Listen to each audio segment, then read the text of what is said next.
केंद्र शासनाने कोविड नंतर आपलं बजेट सादर केलेलं आहे. या सादर केलेल्या बजेट मधले जर आकडे आपण असायला पाहिले,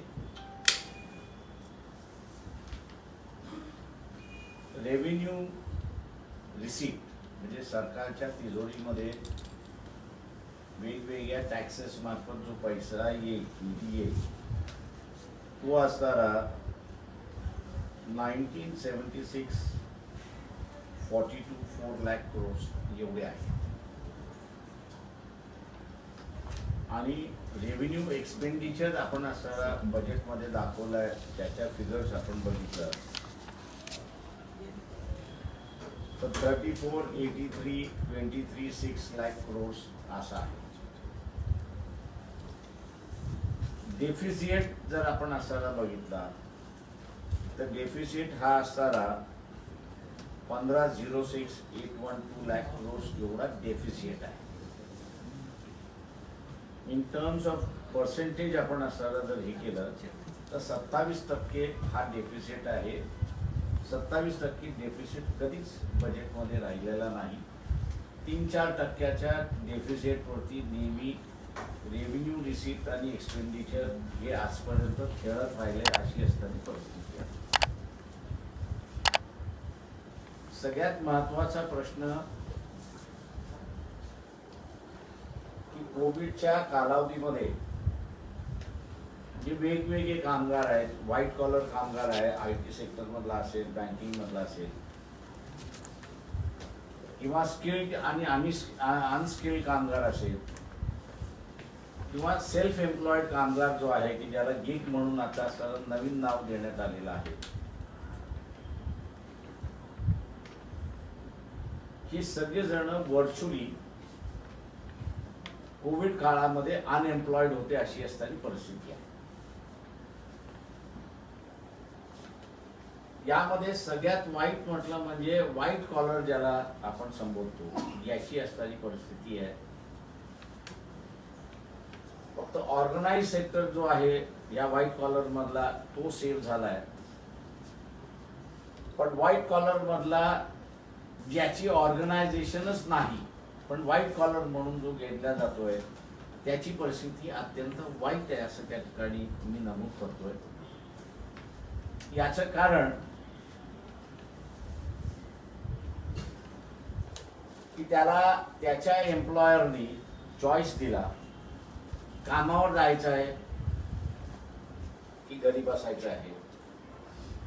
तो म्हटला कामावरती यायचं असेल तर हा नवा पे पॅकेट आहे.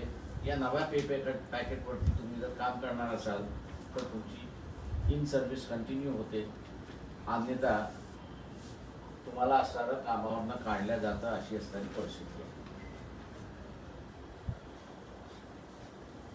मोर दॅन 90% हा व्हाईट कॉलर मधला अनऑर्गनाइज्ड आहे. यांचा मोठ्या प्रमाणात असणारा पगार कापल्या गेलेल्या अशी परिस्थिती आहे. त्याच्यामुळे त्याची आता स्पेंडिंग कॅपॅसिटी ही कर्टेल झालेला आहे, हे आपण असणारा पहिल्यांदा लक्षात घेतलं. दुसरं ह्याच्यामध्ये आपण असणारा बघितलं तर कोविडच्या पिरियड मध्ये जे मे पर्यंत डिपॉझिट जे आहे ते अचानकपणे वाढलेले आहेत. ते RBI म्हणते, आमच्या आकडेवारी नाही आहेत, RBI म्हणते. आणि वाढलेत किती तर 2.8 लाख करोड्सनी वाढलेले आहेत. आता हा डिपॉझिटचा जो निधी आहे तो ऑर्गनाइज सेक्टर मधला कामगार जो आहे, लॉकडाऊन मधला घरी बसला होता, इसेन्शियल आयटम वरतीच त्याचा खर्च होता, उरलेला त्यांनी सगळा पगार हा फिक्स मध्ये टाकून दिला, अशी असणारी परिस्थिती आहे. आणि म्हणून बँकेमधल्या डिपॉझिट वाढल्या, अशी असणारी परिस्थिती आहे. आणि त्याच कालावधीमध्ये आपण बघितलं तर बँकेकडून बॉरोईंग जे आहे हे 1.2 लाख करोड्सनी डिप झालेला आहे, म्हणजे बॉरोईंगच झालेलं नाही, अशी असणारी परिस्थिती आहे. या सगळ्या बॅकग्राऊंड वरती एक अपेक्षा अशी होती की लोकांचा कॉन्फिडन्स वाढवण्याच्या दृष्टिकोनातून बजेटमध्ये प्रोव्हिजन केल्या जाईल अशी अपेक्षा होती. आणि दुसऱ्या बाजूला एम्प्लॉयमेंट जनरेशनचा एक भाग मोठ्या प्रमाणात होईल आणि तिसरा भाग जो आतापर्यंत बायर क्लास नाही आहे,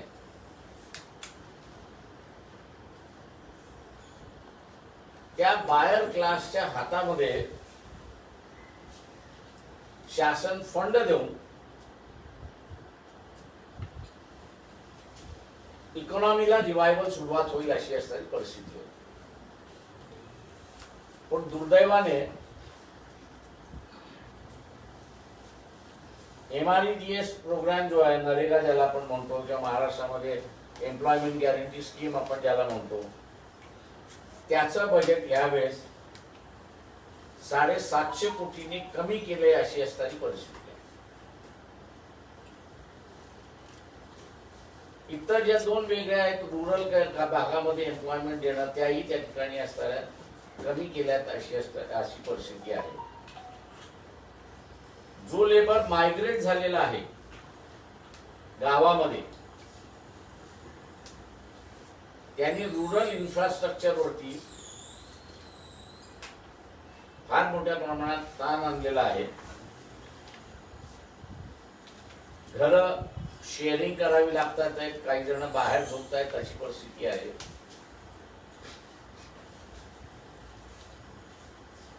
त्यांचं रॅशन कार्ड नसल्यामुळे नातेवाईकाच्या रॅशन कार्ड वरतीच त्यांना जगावं लागतंय अशी असणारी परिस्थिती आहे. आणि काम नसल्यामुळे त्याची अवलंबता त्याच्या नातेवाईकावरती मोठ्या प्रमाणात पडते अशी परिस्थिती आहे. त्याच्यामुळे ग्रामीण भागातली अर्थव्यवस्था जी इम्प्रूव्ह होताना आपल्याला दिसत होती किंवा कोविडच्या कालावधीमध्ये स्टेबल होती अशी आपल्याला दिसत होती, ती आता ढासळायला लागली अशी असणारी परिस्थिती त्या ठिकाणी एक दिसते. अनेक जण हे करतात की सेन्सेक्स अप झाले असं त्या ठिकाणी म्हणतात आणि त्याच्यामुळे दिस इज अ गुड बजेट.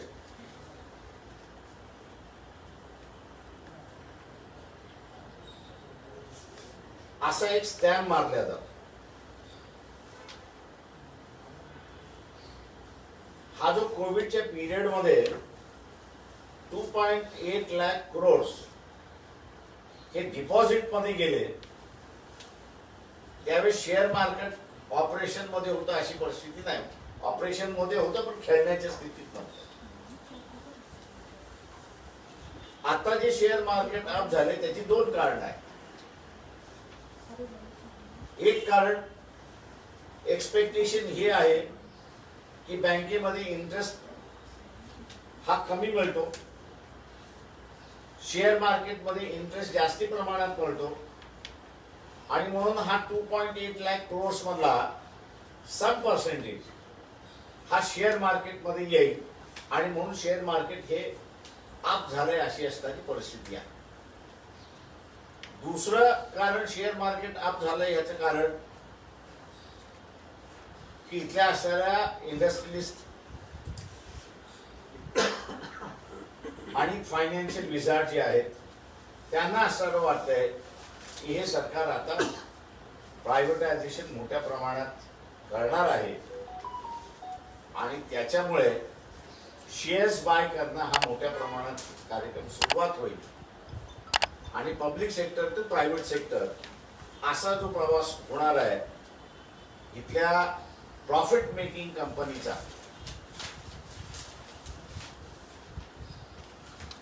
त्यामुळे हे मार्केट अप आहे अशी असणारी परिस्थिती आहे.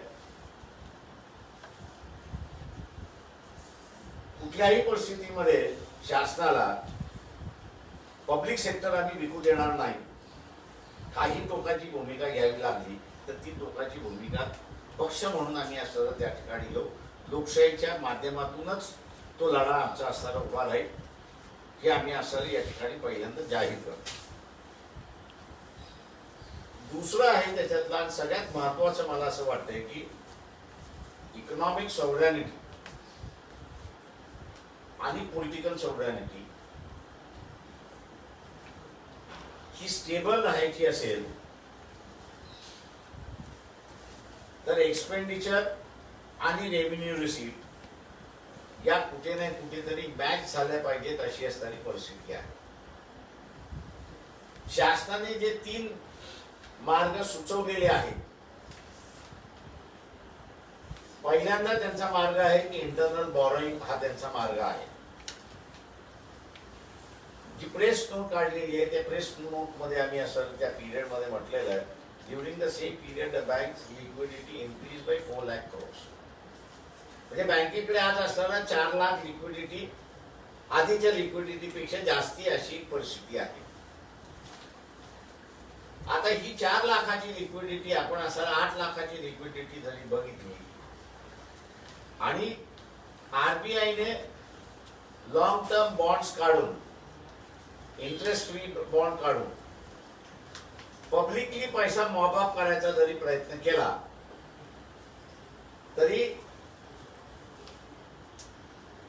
15,006,812 लाख crores एवढे जनरेट होणार का हा त्याच्यातला खरा प्रश्न आहे. इंटरनल बॉरोइंग मधनं हा एवढा जनरेट होऊ शकतो असं अजिबात कुठेही आतापर्यंत आरबीआयचे रिपोर्ट्स आपण बँकिंगशी लिंक अप केले तर एवढी लिक्विडिटी कधीही बँकेकडे राहिलेली नाही. किंवा आरबीआयने जे असताना दरवर्षी बॉन्ड्स विकलेले आहेत त्या बॉन्ड्स मधनं त्यांना 10% ची ह्याची लिक्विडिटी मिळाली आहे का तीही नाही अशी असणारी परिस्थिती आहे. त्याच्यामुळे बजेट जे सांगते की आम्ही असताना लोन बॉरोइंग करून हे मला मुळात नॉन फंक्शनेबल दिसते अशी असणारी परिस्थिती आहे. फार फार तर 1 लाख करोड ते उभं करू शकतात अशी असणारी परिस्थिती आहे. पण 1 लाख करोड केला तरी 14 लाख पुन्हा असणारं शिल्लक राहतात अशी असणारी परिस्थिती आहे. दुसरं त्यांनी असं या ठिकाणी म्हटलेलं आहे दॅट इज फॉरेन लोन आणि एफडीआय.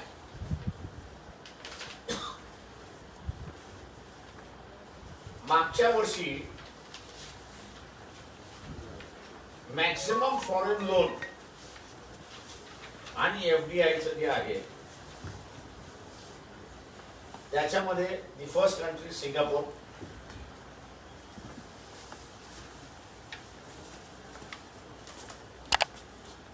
then 36.16.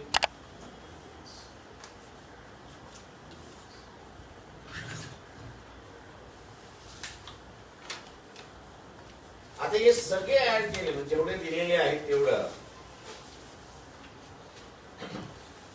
तर मागच्या फॉरेन लोन्स आणि एफडीआय ह्या दोन्ही जर आपण विचारात घेतल्या मेजर डोनर जे आहेत म्हणजे मेजर इन्व्हेस्टर्स आहेत त्यांचं जर आपण बघितलं तर इट इज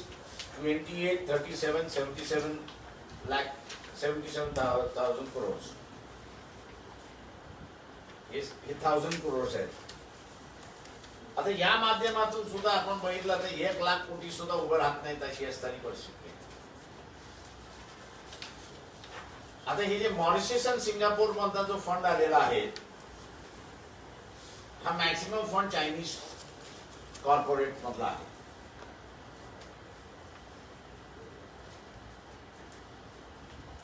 आणि आपल्याला माहित असेल की ऑन गोईंग जे टेन्शन चाललेलं आहे नॉर्थ ईस्टर्न भागामध्ये लडाख पासून जे असणारं गावांपर्यंत तर गव्हर्नमेंट ऑफ इंडियाने स्टँड जो घेतलेला आहे की ज्याचा सर्व पॉलिटिकल पार्टीजनी पाठिंबा दिलेला आहे की जे ऍप्स चायनीजचे उपयोगात नाहीत किंवा जे स्पाय करतात ते त्यांना बंद करा. आणि दुसरं चायनीज इन्व्हेस्टमेंट वरती अंकुश लावा. आता चायनीज अंकुश लावला तर मग मेजर इन्व्हेस्टर्स जे आहेत त्यांच्याकडून फंडिंगच येत नाही, इन्व्हेस्टमेंटच होत नाही. त्याच्यामुळे या मार्गावरती सुद्धा स्वतःच्याच ओन पॉलिसीच्या माध्यमातून सरकारने आपले दरवाजे बंद केलेले आहेत.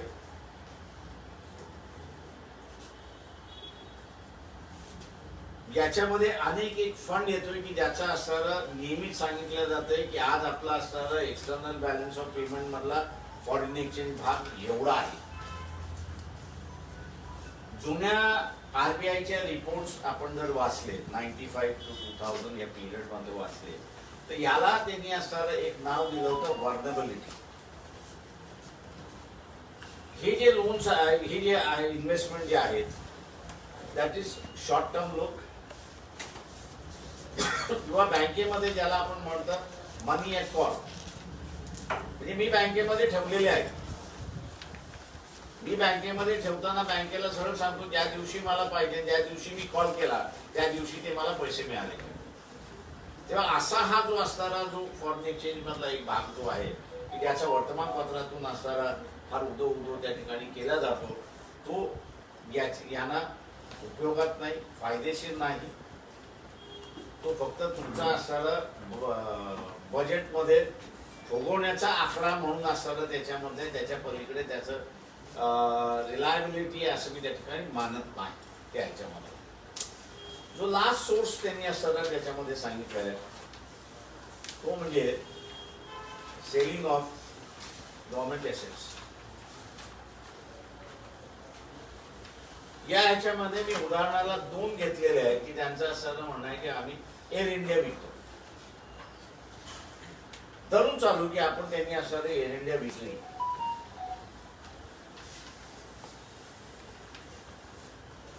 तर यांना एअर इंडिया विकल्यानंतर इन्कम येणार किती?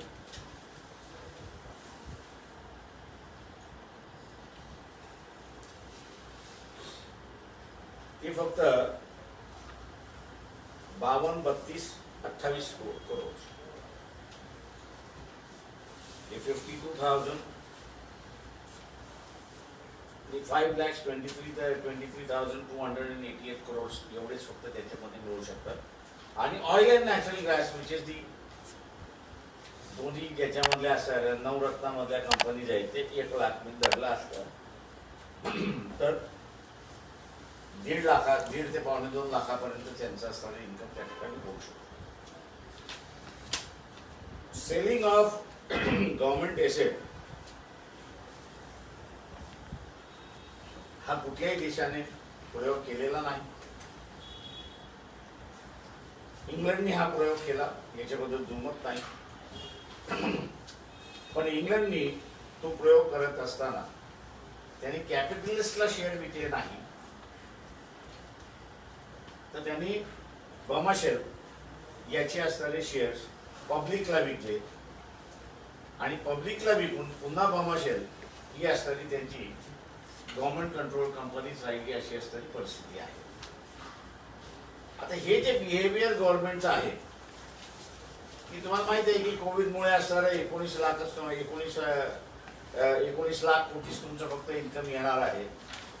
त्याच्यामुळे या वर्षाचा एक्सपेंडिचर सुद्धा तेवढाच असला पाहिजे किंवा त्याच्या आसपास 3-4% वरती असेल तर आपण त्याच्यामध्ये हे करू शकतो,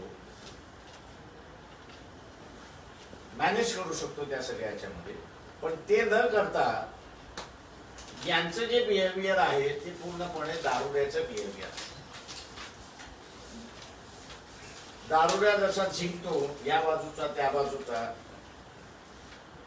आणि दारू मिळाली त्याचं डायरेक्शन नसतं, त्याच पद्धतीने दारू मिळाली पाहिजे म्हणून जे काही आहे ते विकत बसायचं असं जे असणारं धोरण आहे ते धोरण या सरकारचं आम्हाला या ठिकाणी दिसतंय.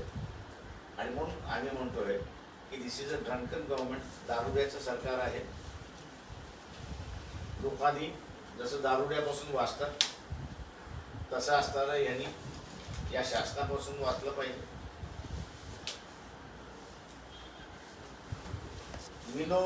मी अजून विसरलेलो नाही. उकडा भात हा मी अजून विसरलेलो नाही. आपण कोणी खाल्लाय मला माहित नाही, पण आम्ही 2 वर्ष मिलो आणि उकड्या भातावरती जगणारी माझ्या वयाची पिढी आहे असं मी त्या ठिकाणी मानतो. दुष्काळ होता, जगाकडून असणारं धान्य आलं, ते मिलोचं धान्य आलं. मिलो हे तिथल्या डुकरांना खायला घालतात आणि उकडा हा जो आहे तिथल्या म्हशींना खायला घालतात. ते भारतातल्या डुकरांनी आणि म्हशींनी खाल्ला असं मी त्या ठिकाणी मानतो. राहिला दुसरा भाग याच्यामधला की सगळ्यात महत्वाचं की ही जी सिच्युएशन आहे ही इकॉनॉमिकली पॅनिकी क्रिएट करणारी सिच्युएशन आहे असं मी त्या ठिकाणी मानतो. इथले अॅनालिस्ट आणि त्याच्याच बरोबर लिखाण करणारे जे आहेत हे स्वतःशीच इमानदार नाहीत असं मी त्या ठिकाणी मानतो. ते बिलीव्ह एक गोष्ट करतात आहेत, पण दुर्दैवाने आपल्याला प्रॉसिक्यूट होऊ नये म्हणून प्रो गव्हर्नमेंट लिहितात आहेत अशी एक परिस्थिती आहे.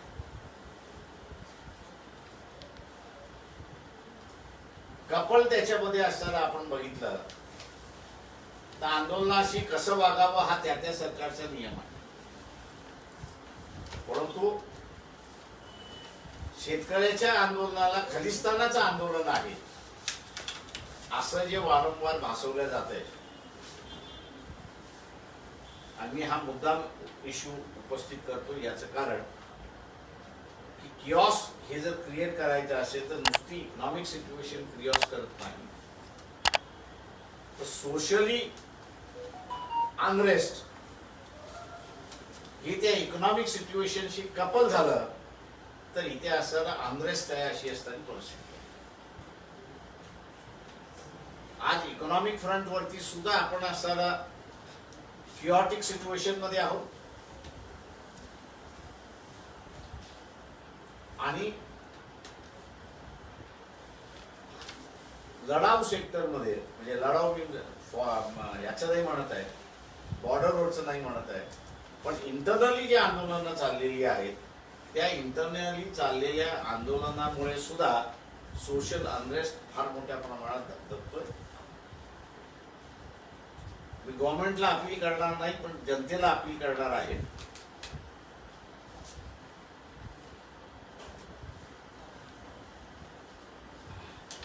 या देशाची राजकीय आणि त्याच्याच बरोबर आर्थिक सार्वभौम ही पूर्णपणे पणाला लागलेली आहे. मी मगाशी मिलोचा उल्लेख केला, उकडा भाताचा उल्लेख केला, दुष्काळाचा काळ होता, भारताकडे अन्नधान्य नव्हतं म्हणून जगातून अन्नधान्य विकत घ्यायचा प्रयत्न केला, तेव्हा जगाने मिलो विकला आणि उकडा विकला अशी परिस्थिती. दुसरं जसं या ठिकाणी आमच्या नोटमध्ये असताना म्हटलेलं आहे की 90 साली चंद्रशेखर असताना एक्सटर्नल बॅलन्स ऑफ पेमेंट वरती आपण डिफॉल्ट झालो. म्हणजे जे काही इम्पोर्ट आपण केलं होतं डॉलर मध्ये पेमेंट द्यायचे होते, आपल्याकडे डॉलर पेमेंट साठी नव्हते. पण कोणीही डिफॉल्टर आहात म्हणून असा साधा उल्लेखही केला नाही. आणि तो उल्लेख केला नाही याचे एकमेव कारण आहे की शासनाकडे असताना जे पब्लिक सेक्टर आहे की जे लिक्विड सेक्टर आहे असं मी त्या ठिकाणी मानतो, त्या लिक्विड सेक्टरची फायनान्शियल स्ट्रेंथ एवढी होती, एक जरी त्यांनी विकला असता तरी एक्सटर्नल बॅलन्स मधला जो काही डिफॉल्ट अमाऊंट होता तो डिफॉल्ट अमाऊंट पे करून गव्हर्नमेंट ऑफ इंडियाकडे शिल्लक राहिला असता अशी परिस्थिती होती. आणि म्हणून त्या काळामध्ये मनमोहन सिंगने रिझर्व्ह बँकेचं सोनं हे इंग्लंडमध्ये घेऊन गेले, प्लेस केलं, पैसे उभे केले. ज्यांची देणी होती त्यांची देणी दिली आणि नंतरच्या कालावधीमध्ये इकॉनॉमी इम्प्रूव्ह केली.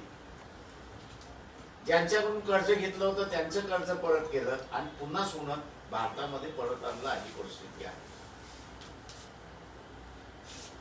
याचं कारण काय होतं तर तुमच्याकडे असणारा पब्लिक सेक्टर हे प्रचंड प्रमाणात फायनान्शियल वायबल आहे अशी असणारी परिस्थिती आहे. आणि असे सगळे वायबल सेक्टर्स हे आता विकायला निघाले. मी इथल्या अर्थशास्त्रातल्या जे आव्हान करतोय की शासनाने जे 19 लाख कोटी स्वतःचा इन्कम म्हणून दाखवलेला आहे त्याच्यामध्ये सर्व पब्लिक सेक्टरचं मी म्हणत नाही, पण ज्या नवरत्न म्हणून असणाऱ्या याच्यामध्ये नोंदलेल्या आहेत त्यांचं किमान कॉन्ट्रीब्युशन 2 लाख कोटी आहे की नाही एवढं सांगा. मिनिमम कॉन्ट्रीब्युशन आहे 2 लाख कोटीचं असणारं या 19 लाखामध्ये त्यांचं असणारं कॉन्ट्रीब्युशन आहे. रफ फिगर्स मी असणारा देतो की नंतर त्यातला असणारा ऍक्च्युअल फिगर्स जे आहेत ते शेअर आपल्याशी या ठिकाणी करू शकतो. पण जे अर्थशास्त्रज्ञ आहेत त्यांनी याच्यावरती बोलावं असं आम्ही त्यांना आव्हान या ठिकाणी करतो, जेणेकरून जनतेला, कारण का यापूर्वी कुठल्याही सरकारने म्हणजे भारतीय जनता पक्ष आणि RSS सरकारने सोडलं तर उरलेल्या कुठल्याही सरकारने पॉलिटिकल आणि इकॉनॉमिक सॉव्हरेनिटी हा पणाला लावला नाही. ते बजेटशी खेळत गेले, आकडेवारीशी खेळत गेले, पण या 2 गोष्टी त्यांनी असताना सोडल्या. आज आपल्याला असताना दिसतंय की भारतीय जनता पक्ष आणि RSS ज्यांचं गव्हर्नमेंट आहे ते आज पॉलिटिकल सॉव्हरेनिटी आणि इकॉनॉमिक सॉव्हरेनिटीशी खेळायला निघालेले आहेत.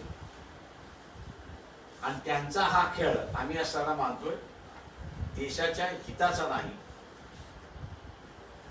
तो उलट जे स्टेप्स बजेटमध्ये त्यांनी घेतलेले आहेत त्या स्टेप्सच्या माध्यमातून फेडरल स्ट्रक्चर जे आहे या देशाचं, सेमी फेडरल स्ट्रक्चर जे आहे त्या सेमी फेडरल स्ट्रक्चरला धक्का लागण्याची प्रचंड मोठी स्थिती दिसते. GST मधनं नुसतंच डेमॉन्स्ट्रेट झालेलं आपल्याला आहे. तर इतर स्टेप्स ज्या लागू केलेले आहेत ते फेडरलिझम संपवण्याच्या दृष्टिकोनातून आहे. म्हणजे इथे जो एक कुशन म्हणून ठेवला होता सेंट्रल गव्हर्नमेंटला, तो हा आमचा सब्जेक्ट नाही, तो राज्याचा सब्जेक्ट आहे. जेव्हा तुम्ही राज्याकडे जा, राज्यांनी जर आम्हाला सांगितलं याच्यामध्ये हस्तक्षेप करा तर आम्ही असताना हस्तक्षेप करतो, नाहीतर आम्ही असताना हस्तक्षेप करत नाही. म्हणजे केंद्रावरचं जो काही राग होता किंवा येऊ शकत होता तो राज्यांवरती ढकलण्याची असणारी घटनात्मक जी तरतूद होती त्या तरतुदीलाच हे पूर्णपणे निघालेले. आणि म्हणून मी असं म्हणतोय की यांनी फेडरल स्ट्रक्चरच हळूहळू नेस्तनाबूत करण्याच्या प्रयत्नाकडे चाललेले आहेत. याच्याकडे जनतेने लक्ष द्यावं असं आवाहन आजच्या या प्रेस कॉन्फरन्स मार्फत आम्ही करतोय.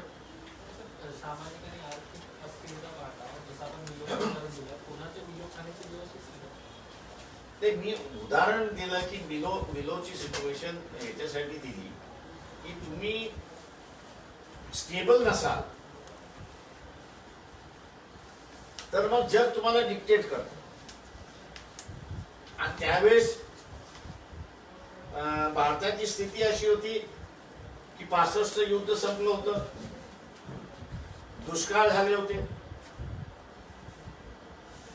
फायनान्शियली भयंकर आपण वीक झालो होतो. आणि त्याच्यामुळे एक अमेरिकन प्रोग्राम होता PLO 280 असा अमेरिकन प्रोग्राम होता. त्या अमेरिकन प्रोग्राम खाली आपल्याला असणारा अन्नधान्य यायचा अशी परिस्थिती आहे. तो एक सबसिडाइज वे आउट आपण जसं म्हणा तशी असणारी सिस्टम होती. आणि त्याच्यामध्ये ते जे देतील ते आपण घेतलं पाहिजे अशी परिस्थिती होती. आज जगा आणि इथली जनता जगवण्यासाठी शासनाला ते करावं लागलं अशी परिस्थिती आहे. आणि त्याच परिस्थितीतून बाहेर येण्यासाठी 71 साली ग्रीन रेव्होल्युशन झालं अशी परिस्थिती आहे. दोन मुद्दे आहेत. एक तर तुम्ही आता सांगितलं तर शेतीवरती सेस लावण्याचा जो हे आहे, म्हणजे इंधनावरती सेस लावून शेतीसाठी मदत करण्याचा जो त्यामध्ये बजेटमध्ये जो भाग आहे त्याच्याकडे तुम्ही कसं बघता, आणि LICचा IPO करण्याच्या संदर्भातला जो विषय आहे. म्हणून आज LIC कॉन्ट्रीब्यूट किती करते? 58,000 crores कॉन्ट्रीब्यूट करते माझ्या माहितीप्रमाणे. परफेक्ट होल्डिंग म्हणायचं त्याच्यातला असा तो एक डिबेट झाला पाहिजे त्याच्यामध्ये की इथे असं पब्लिक सेक्टर ॲक्च्युली बजेटला किती कॉन्ट्रीब्यूट करत आहे, हा त्याच्यातला एक भाग असं मी त्या ठिकाणी मानतो. दुसरा भाग त्याच्यामधला असा आहे की तुम्ही जे म्हणताय की शेतीवरती जे इंधनावरती सेस लावून शेतीसाठी मदत करण्याचं जे उत्पन्न प्रश्न वाढतं, असा आहे त्याच्यामध्ये की कुठल्या भागात तुम्ही असं मदत करणार आहात? ही दुतोंडी बोलणी आहे. एका बाजूला शेतकऱ्याला तुम्ही कॉन्ट्रॅक्ट लेबर फार्मिंग मार्फत कॉन्ट्रॅक्टरशी जोडायला मागताय. दुसरा भाग तुम्ही असताना कुठल्याही कायद्याचं पालन न करता त्याला असताना व्यापाऱ्याच्या घशाशी बांधताय त्याची. या दोन गोष्टी आहेत. मदत कुठे?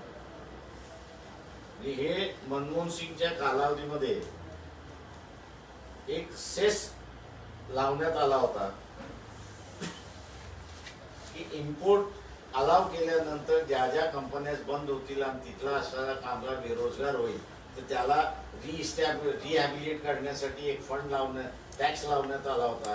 कोणाचंही रिहॅबिलिटेशन त्याच्यामध्ये झालं नाही. जनरल बजेटमध्ये तो असणारा गेला. तशाच पद्धतीने पेट्रोल आणि डिझेल इंधन आपण असणारं म्हणून हे या सरकारचं दुःखी गाय आहे बजेटमधला गॅप भरून काढण्यासाठी. त्याच्यामुळे यानं त्या तऱ्हेनं पेट्रोल आणि डिझेल हा दर तिसऱ्या दिवसाला टॅक्स केला जातोय अशी परिस्थिती. वेगळ्या मार्गाने तो तिजोरी गव्हर्नमेंटच्या येणार आहे. तो गव्हर्नमेंटच्या तिजोरीमध्ये पेट्रोल आणि diesel S become doctor Sawant जसं म्हणतात मिल्चिंग काम. शेतकरी आंदोलन जे सध्या सुरू आहे आणि आजकालच्या परिसरामध्ये त्यावरून सगळ्यांनी ट्विटरवर प्रतिक्रिया पाहायला मिळतात. सचिन तेंडुलकर असतील, लता मंगेशकर असतील, एका परदेशातील गायकीवरून शेतकऱ्यांना पाठिंबा देण्यासाठी आपल्या देशातील जे काही कलाकार आहेत सगळे ट्विट करतात आहेत. ती एक सध्या जो काही माझं म्हणणं असं आहे सचिन तेंडुलकरांची जी काही कॉमेंट आहे ती शेतकऱ्यांच्या बाजूची आहे की शेतकऱ्यांच्या विरोधात आहे? मला त्याच्यातलं सेन्सच कळलं नाही. त्यांनी फक्त एवढंच म्हटलं की ज्यांचा भारताशी संबंध नाही ते आपल्या सार्वभौमाशी खेळतात हा त्याच्यातला मेन गाभ आहे असं मी त्या ठिकाणी मानतो. त्याच्यामुळे शेतकऱ्याच्या नावाने इतरांनी बोललं, इतरांनी पाठिंबा दिला, देशाच्या बाहेरच्या जनतेने पाठिंबा दिला, त्यांना क्रिटिसाइज करणारी ट्विट आहे असं मी त्या ठिकाणी मानतो. पण बेसिकली सचिन तेंडुलकरची भूमिका काय किंवा लता मंगेशकर यांची भूमिका त्या शेतकऱ्यांच्या आंदोलनाबद्दल काही आहे हे कुठेच व्यक्त झालेलं नाही. किऑटिक सिच्युएशन आहे. हे आता युपीतला असणारा जो ट्रॅक्टर महिला बसलेली असताना त्यांच्यावरनं गेला त्याला रिस्ट्रिक्ट काय करण्यात आलं की ते त्यांनी स्वतःहून केलेलं कृत्य आहे. पण मुळात तो ट्रॅक्टर आला कसा तिथे? आता सांगितलं जाते तो पाणी पाजण्यासाठी आला. पण पाणी पाजण्यासाठी आला असेल तर बाजूला कुठेतरी उभं केलं पाहिजे ना. तेव्हा ही ज्यांनी हिटलर जन्माला कसा आला आणि हिटलरच्या टॅक्टिक्स ज्यांनी असणाऱ्या अंडरस्टँड केले असेल तर त्या सगळ्यांच्या लक्षात येईल की ते सेम हिटलर टॅक्टिक्स वापरल्या जातात आहेत जिथे इन्स्टॉल करण्यासाठी, आंदोलनांना क्रश करण्यासाठी आणि आम्ही जे सांगू ते तुम्ही ऐकलंच पाहिजे अशा रीतीने हे करण्याचं दिसतंय. जे काही बॅरेकिंग ज्या पद्धतीने केलेलं आहे दिसतंय त्या बॅरेकिंग मधनं मी एवढंच त्या ठिकाणी अनेक आंदोलनांनी हे सगळे केले असल्यामुळे पोलिसांना वेगळ्या काहीतरी इन्स्ट्रक्शन्स आहेत असं मी त्या ठिकाणी मानतो. काय वाटतं आपल्याला म्हणजे ज्या पद्धतीने सगळं टाळांचं कुंपण केलेलं आहे भिंती उभारलेल्या त्यांच्या अगदी सगळी बेसिक गोष्टी असतात त्याच्यापासून पाणी पिण्यापासून कुठे शेतकऱ्यांच्या अडचणी. मी म्हटलं ना की बेसिकली ही एक स्ट्रॅटेजायझेशनचा भाग असतो की लोकांमध्ये चीड आणण्याच्या दृष्टिकोनातून चीड आली, एकाच्या आली, दुसऱ्याच्या आली, तिसऱ्याच्या आली, मॉबच्या आली, मग तो अनकंट्रोलेबल होतो. This is what is known as provocation. हिटलरची ही प्रोवोकेशनची टॅक्टिक्स होती. शेतकऱ्यांना भडकवणं हा, शेतकऱ्यांना भडकवण्याचं पोलिसांना ज्या पद्धतीनं असं ट्रेनिंग दिला जाते, टी व्ही बंद दाखवण्याच्या दृष्टिकोनातून, या सगळ्या त्याच भागात असतो त्या ठिकाणी.